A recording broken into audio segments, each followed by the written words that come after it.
안녕하세요. 저는 외대부고에 합격하게 된 늘푸른 수학원 최용석이라고 합니다.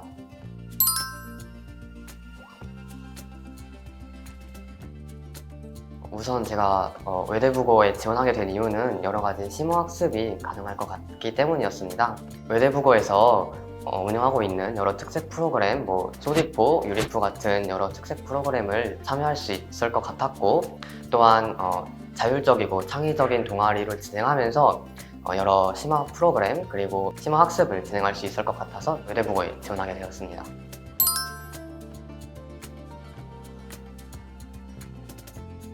우선 굉장히 기쁩니다. 이 1년 넘는 시간 동안 외대부고에 가고 싶다는 생각을 하면서 여러 공부를 해왔기 때문에 이러한 시간이 헛되지 않은 것 같아서 굉장히 뿌듯하고 제 목표에 한 발 더 다가가게 된 것 같아서 굉장히 행복합니다.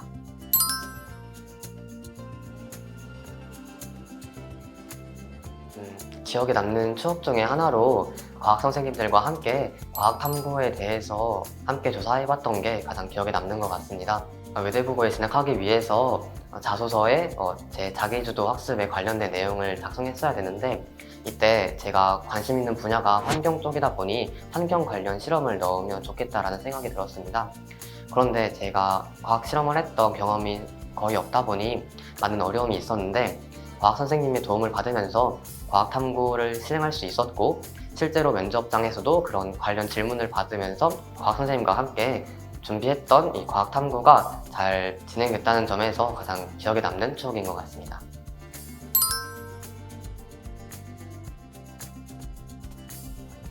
우선 자기소개서를 쓰기 전에 제 진로에 대해서 먼저 고민을 해봤던 것 같습니다.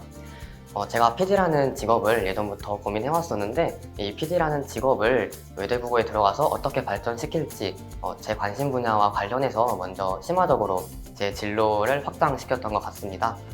그 후에 이 확장시킨 진로를 저의 학교 생활이 적혀있는 생기부와 연계해서 학교의 행사와 같이 융합해서 이 진로를 어떻게 자소서에 쓸까 가장 많은 고민을 했던 것 같습니다.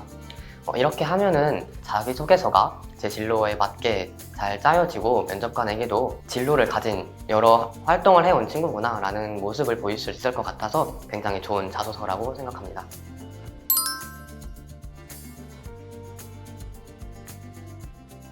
우선 면접 대비 첫 부분에서는 짧은 장단점을 소개하는 질문이나 이 외대부고에 지원하게 된 까닭이 무엇인지 라는 질문에 대해서 짧은 질문 형식으로 진행했었습니다.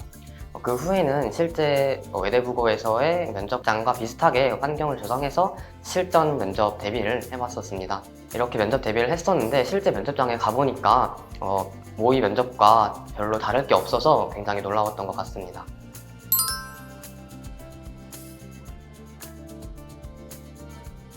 세 가지 질문을 받았는데 그중 가장 기억에 남는 거는 제가 미래에 PD가 되었을 때 제 관심 분야인 환경 외에도 다른 사회적 이슈를 가지고서 영상을 만들게 된다면 어떤 영상을 만들 것이고 어떻게 효과적으로 전달할 것인가 라는 질문이 가장 기억에 남습니다. 우선 이 질문이 가장 기억에 남는 이유는 면접 대비해서 실제로 여러 번 해왔던 질문이기 때문입니다. 그만큼 늘푸른에서의 실제 면접 대비가 면접장에서와 비슷하게 이루어지고 있다는 것을 알 수 있었던 것 같습니다. 그리고 제가 PD라는 직업에 대해서 많이 생각하면서 다른 영상들은 어떻게 효과적으로 전달할까라는 고민을 많이 해왔었기 때문에 이런 질문이 왔을 때 가장 딱 예상했던 질문이었기 때문에 인상이 깊었던 것 같습니다.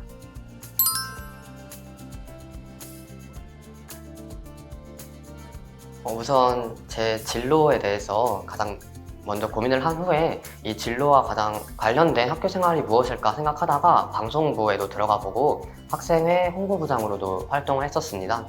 이렇게 많은 학교 생활을 참여하면서 제 학교 생활 기록부가 좀 더 꽉꽉 찰 수 있었던 것 같고, 실제로 이러한 학교에 활동을 해보면서 제 PD라는 직업에 더욱더 관심을 가질 수 있게 되었던 것 같습니다.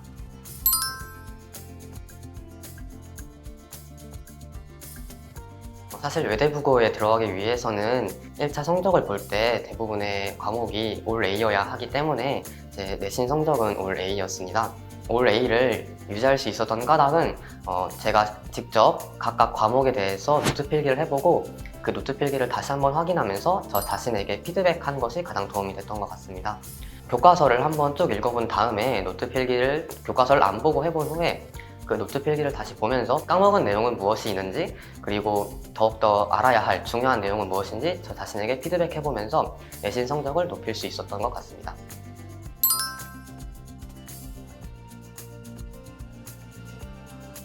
독서 기록도 생기부 그리고 자소서와 마찬가지로 제 진로와 관련해서 적으면 면접관에게 더 효과적으로 제 진로에 대해서 어필할 수 있을 것 같아서 제 진로와 관련된 그리고 제가 관심 있던 분야와 관련된 책들을 주로 읽었던 것 같습니다.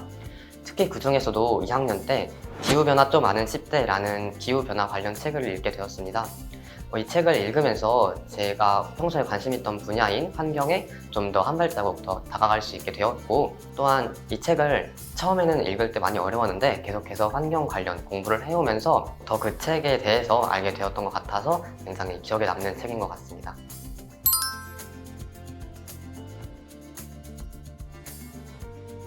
늘 푸른 수학원의 가장 큰 장점은 소통이라고 생각합니다. 입시 관련해서도 제가 원장 선생님께 많은 조언을 부탁드린 적이 있었는데, 제가 늦은 밤에 선생님께 문자를 드렸음에도 불구하고 원장 선생님께서 바로바로 답변을 주시면서 제가 자소서를 쓰는데 큰 도움이 됐던 것 같습니다. 이런 입시 외에도 수업에서도 가장 큰 장점이 소통이라고 생각합니다. 저희 늘 푸른 수학원의 선생님들께서는 단순히 수업 진도 빼는 데 바쁘신 것이 아니라 학생들의 태도나 학생들이 진도를 잘 따라오고 있는지, 그리고 이 학생들의 미래 진로는 어떤지 공부뿐만 아니라 여러 상황도 함께 봐주시면서 학생들이 학원의 수업에 잘 따라올 수 있도록 하는 점이 가장 큰 늘 푸른 수학원의 장점인 소통이라고 생각합니다.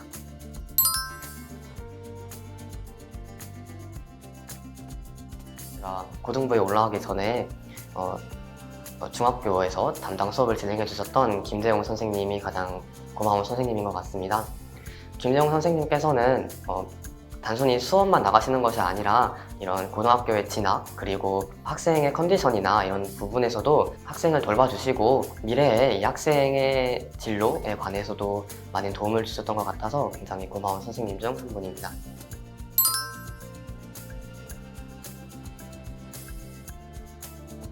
제가 외대국어에 붙을 수 있었던 까닭은 면접장에서의 자신감이 가장 컸던 것 같습니다.